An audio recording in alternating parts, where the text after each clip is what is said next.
야훼여, 내가 주와 변론할 때에는 주께서 의로우시니이다. 그러나 내가 주께 질문하옵나니 악한 자의 길이 형통하며 반역한 자가 다 평안함은 무슨 까닭이니까. 내 형제와 아버지의 집이라도 너를 속이며 내 뒤에서 크게 외치나니 그들이 내게 좋은 말을 할지라도 너는 믿지 말지니라. 아멘. 네, 오늘 저는 12장을 예레미야서 12장을 살펴볼 텐데요. 오늘 제목은 도대체 누구를 믿어야 한단 말인가 라는 제목으로 함께 말씀의 은혜를 나누고자 합니다. 사랑하는 성도 여러분, 혹시 하나님을 믿고 열심히 살아가면서도 부당하다는 생각, 또 너무 불공평한데라는 생각을 해보신 적이 있으십니까? 예수를 안 믿고도 잘 살고 또 잘 먹고 잘 사는 사람들을 보면서 또 많은 사람들에게 피해를 입히고 또 이렇게 억울하게 하고 부당한 방법으로 부자가 되고 권력을 쥐고 뻔뻔하게 사는 사람들을 보면서 과연 하나님 살아계신가? 또 하나님, 나는 왜 이렇게 고달픈 것이죠? 너무 억울해요 라고 마음의 토로를 해보신 적이 있으실 것입니다. 오늘 우리가 살펴볼 말씀도 예레미야 선지자의 마음이 바로 우리 같은 그런 한 번 정도 가져볼 그런 마음이었습니다. 자신의 눈앞에서 악인들이 잘 되는 모습을 보면서 마음에 큰 어려움을 느끼고 또 악인이 번성하는 이유를 묻고 하나님의 공의에 대해 질문하며 고난받는 자신의 상황을 호소하는 내용을 싣고 있습니다. 첫 번째, 악인의 형통함을 탄원합니다. 1절부터 4절 내용인데요. 첫 번째는 악한 자의 번성에 대해서 하나님께 항변합니다. 우리 1절을 다 함께 합독하시겠습니다. 야훼여, 내가 주와 변론할 때에는 주께서 의로우시니이다. 그러나 내가 주께 질문하옵나니 악한 자의 길이 형통하며 반역한 자가 다 평안함은 무슨 까닭이니까. 악한 자의 길이 형통하며 반역한 자가 평안함은 무슨 까닭이냐고 묻는 것입니다. 하나님의 공의가 끊임없이 적용되고 있는데 어떻게 악이 그처럼 맹위를 떨칠 수 있는지, 그리고 경건한 자들이 고난을 겪으면서 가난하게 살아야 하는지 이해가 안 된다라고 이렇게 하소연을 하는 것입니다. 하나님, 어떻게 그러실 수가 있습니까? 라고 이렇게 자신이 고뇌하는 것을 하나님께 이렇게 고뇌하는 마음을 보여주고 있는 것입니다. 하나님의 공의로움과 의로우심과 선하심을 인정하면서도 세상에서 악인의 형통함, 또 의인의 고난이 도저히 납득이 안 되는 예레미야 선지자였던 것입니다. 두 번째는 악한 자들의 번성이 하나님의 도우심임을 항변하고 있습니다. 2절 말씀입니다. 주께서 그들을 심으심으로 그들이 뿌리가 박히고 장성하여 열매를 맺었거늘 그들의 입은 주께 가까우나 그들의 마음은 머니이다. 악한 자들이 번성하며 심지어 하나님이 이러한 자들을 심으시고 그들이 뿌리가 박히고 장성하여 열매를 맺도록 해주셨음을 따지고 드는 것입니다. 그러함에도 그들은 입으로만 주님과 가까울 뿐 마음은 멀리 있다라고 이렇게 고소하는 것입니다. 악인들은 경건한치 않은 것이지 본심은 그렇지 않고 입술로만 경건한치 않다라는 것입니다. 외적인 입술은 하나님께 가까이 가는 척 하지만 실제로는 하나님을 멀리하고 있다라는 것입니다. 세 번째는 악인들에 대한 심판을 호소합니다. 3절입니다. 야훼여, 주께서 나를 아시고 나를 보시며 내 마음이 주를 향하여 어떠함을 감찰하시오니 양을 잡으려고 끌어낸과 같이 그들을 끌어내시되 죽일 날을 위하여 그들을 구별하옵소서. 예레미야가 보기에 처벌받아 마땅한 악한 자들이 처벌받지 않고 오히려 하나님에 의해 부름을 받고 충실한 종으로 애쓰고 있는 자신이 고난을 받고 또 고향 사람들의 배척과 협박에 시달리기도 하고 너무 억울한 자신의 고통을 항변하면서 악인들을 처벌해달라고 이렇게 하나님 앞에 간구하며 공의로운 심판을 이렇게 호소하는 것입니다. 악한 백성의 죄로 인해 땅이 슬퍼하고 또 채소도 마르고 짐승과 새들도 멸절되는 황폐해진 고통받는 현실을 탄원하면서 악인들이 악하고 폐역한 삶을 살아도 별 탈 없이 오히려 더 잘 먹고 더 잘 살고 있기 때문에 그들이 하나님의 존재와 그 능력을 부인하고 하나님과 전혀 상관없는 삶을 살고 있다는 것을 이렇게 살고 있는 것이 당연하지 않습니까? 라고, 그러니까 저 악인들을 도살할 양같이 끌려가게 하옵소서라고 이렇게 공의로운 심판을 하나님께 앞에 강구하는 것입니다. 예레미야는 하나님의 의로우시다는 점을 잘 알고 있었습니다. 또한 모든 것이 다 바르게 진행되고 해결될 것이라는 것도 알고 있었습니다. 그러나 현재의 모습을 보면 공의와 정면으로 배치되는 듯한 일들이 일어나는 사실에 대해서 예레미야는 도저히 납득이 안 되었던 것입니다. 그래서 이 문제들을 하나님께 탄원하면서 이에 대한 하나님의 분명한 가르침을 듣고자 한 것입니다. 두 번 이에 대해서 하나님께서는 답변을 하십니다. 5절과 6절 말씀을 우리 다 함께 합독하시겠습니다. 만일 내가 보행자와 함께 달려도 피곤하면 어찌 능히 말과 경주하겠느냐. 내가 평안한 땅에서는 무사하려니와 요단강 물이 넘칠 때에는 어찌하겠느냐. 내 형제와 아버지의 집이라도 너를 속이며 내 뒤에서 크게 외치나니 그들이 내게 좋은 말을 할지라도 너는 믿지 말지니라. 하나님께서는 예레미야 선지자의 불평에 대해 느닷없이 동문서답을 하는 것입니다. 내가 보행자와 함께 달려도 피곤하면 어찌 능히 말과 경주하겠느냐라고 엉뚱한 답변을 하시는 것입니다. 이 말씀은 뭐겠어요? 사람과 함께 달려도 피곤하다면 너는 어떻게 말과 함께 달리겠느냐, 이 말씀을 하시는 것입니다. 야, 예레미야야, 현재 고난이 정말 견디기 어려운 것이라고 생각한다면 앞으로 너에게 더욱 험난한 일이 닥치면 너 어떻게 그것을 극복할 거니? 라고 이렇게 반문하고 되물으시는 것입니다. 예레미야가 하나님의 종으로서 앞으로 감수해야 할 고통에 비하면 지금의 고통은 아무것도 아니라고 이렇게 말씀을 하시는 것입니다. 그러시면서도 내 형제와 아버지의 집이라도 너를 속이며 내 뒤에서 크게 외치나니 그들이 내게 좋은 말을 할지라도 너는 믿지 말지니라는 말씀으로 예레미야가 현실적으로 겪는 어려움을 인정하시면서 아주 가까운 사람들조차 배신하고 해치를 할 수 있으므로 믿지 말고 조심하라면서 앞으로의 닥칠 어려움에 대해 알려주시고 또 현실에 대해서 현재 처한 위기에 대해서 어떻게 처신해야 될 것을 예레미야에게 가르쳐주고 계시는 것입니다. 사회와 가족, 친구들과 완전히 차단된 고독한 삶의 예레미야에게 그래도 믿을 것은 하나님밖에 없다는 것을 하나님께서 깨닫게 하신 것입니다.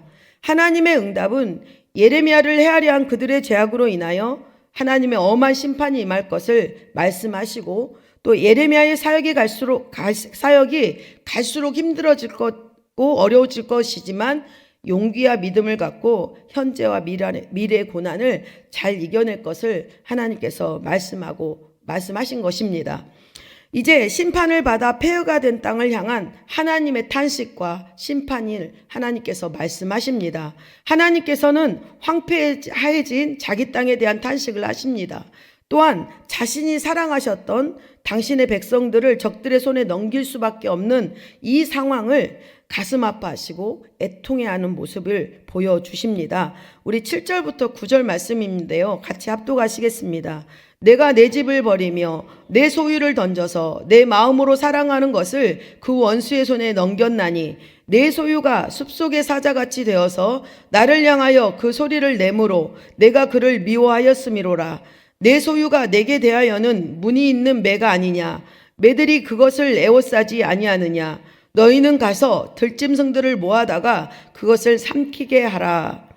예, 여기서 내 집, 내 소유, 내 마음으로 사랑하는 것을, 이것은 하나님께서 사랑하는 이스라엘 백성들과 그 땅을 말씀합니다.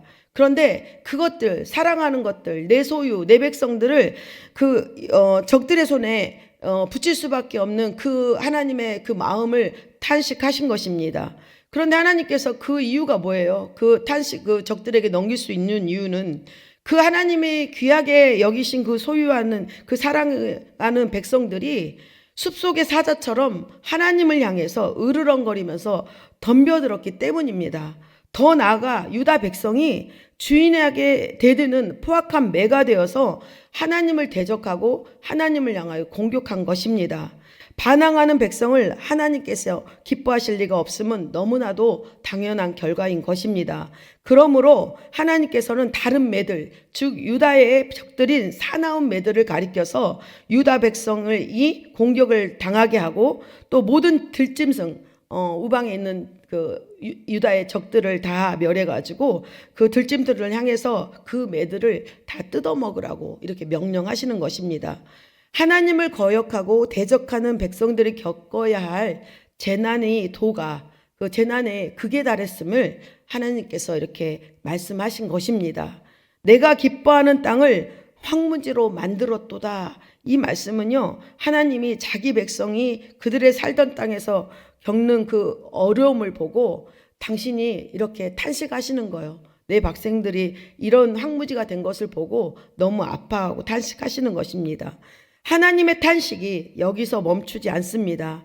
탄식을 더 일으킨 것은 온 땅이 폐허가 됐음에도 그 일을 마음에 두는 사람이 없었습니다.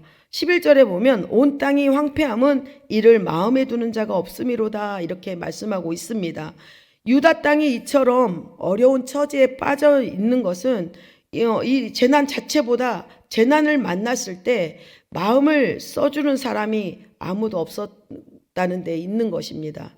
여러분, 우리가 고난을 당하고 있는데 너무 아픈데 그것에 대해 누구 하나가 나에게 위로조차 주지 않고 여러분 터무시한다면 얼마나 서럽고 비참하겠습니까? 이런 상황이라는 것입니다. 하나님이 돌보시던 땅이 하나님으로부터 버림을 받으며 아무도 그 땅을 돌봐주지 않아서 더욱 불쌍한 지경에 이르게 된 상황이 하나님이 보시기에 탄식할 수밖에 없었던 것입니다. 이에 대해 하나님은 어쩔 수 없는 심판 앞에서 당신의 백성들을 사랑하기에 심히 괴로워하십니다. 당신의 백성이 마땅히 받아야 할 징계를 내리면서도 여전히 고뇌하시는 것입니다. 하나님은 심판 가운데서도 회복과 구원을 약속하십니다. 우리 회복을 주시 약속을 하신 그 말씀이 15절부터 16절인데요. 우리 다 함께 합독하시겠습니다. 내가 그들을 뽑아낸 후에 내가 돌이켜 그들을 불쌍히 여겨서 각 사람을 그들의 기업으로 각 사람을 그 땅으로 다시 인도하리니 그들이 내 백성의 도를 부지런히 배우며 살아있는 야훼라는 내 이름으로 맹세하기를 자기들이 내 백성을 가르쳐 바알로 맹세하게 한 것 같이 하면 그들이 내 백성 가운데 세움을 입으려니와. 내가 그들을 뽑아낸 후에 다시 불쌍히 여겨라고 하신 말씀은 심판의 목적이 단지 파멸이 아니다. 정결케 하고 다시 세우는 데 있다라고 이렇게 보여주시는 것입니다. 하나님은 이방 민족들조차도 구원의 계획 안에 포함시키고 계십니다. 그들이 하나님을 알고 그분의 이름으로 맹세하면 그들을 자신의 백성으로 받아들이시겠다고 이렇게 약속을 주시는 것입니다. 그러나 회개하지 않는 자들에게는 심판이 지속될 것이라고 경고하십니다. 만일 그들이 순종하지 아니하면 내가 반드시 그 민족을 뽑아 멸하리라. 이 말씀을 통해 구원은 하나님의 은혜이지만 인간은 순종과 또 책임이 동반돼야 함을 강조하고 있는 것입니다. 하나님의 심판은 항상 회복과 구원을 위한 목적을 가지고 있습니다.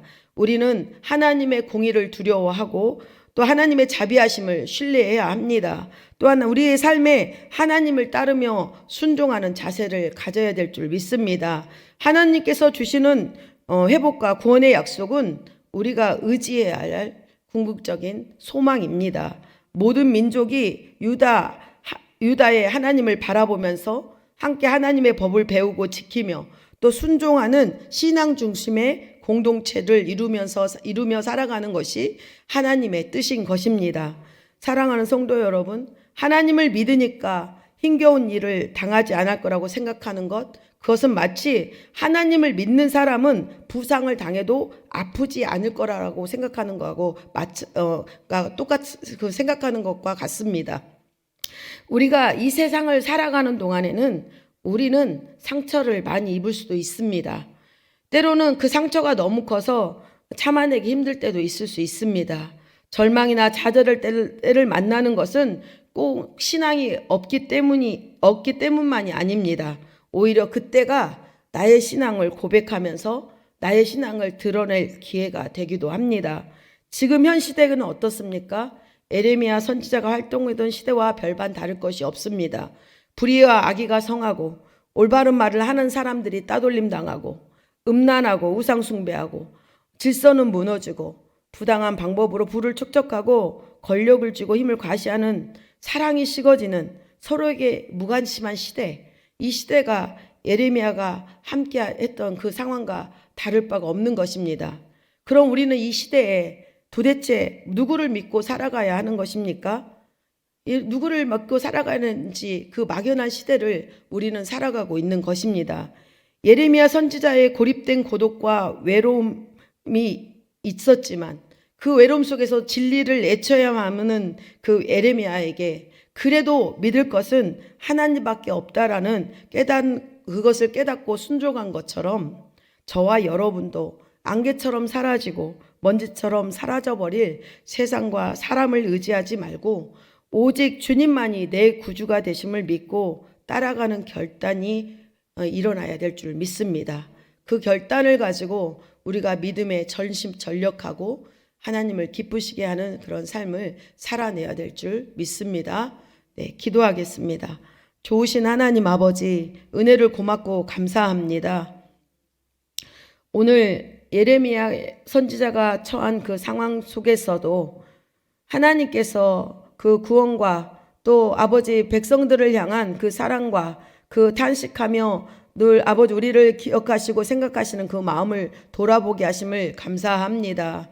하나님, 그 악한 상황, 어둠의 상황, 잡히지 않는 그런 모든 상황 가운데서도 하나님 우리가 바라볼 것은 아버지 혼돈과 또 다툼과 그 전쟁과 그 씨름의 그 현실 세계 속에서도 오직 바라볼 것은 오직 하나님만이 되심을 또 고백하는 귀한 시간이 되게 한 것을 감사합니다.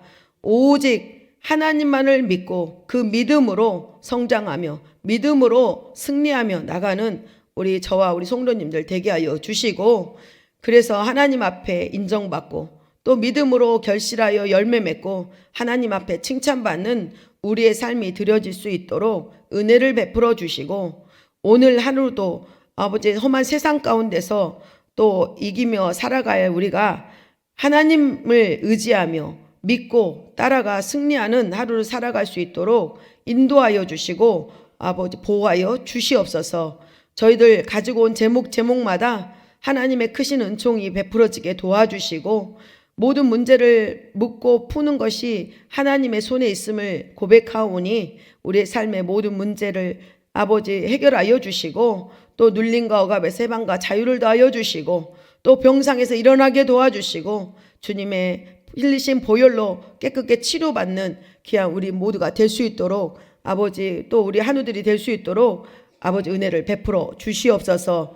오늘 주님 앞에 감사함으로 드린 물질 기억하시고 그 손의 풍성함으로 또 마르지 않는 샘의 축복으로 은혜를 베풀어 주시옵소서. 예수님의 이름으로 기도드립니다. 아멘.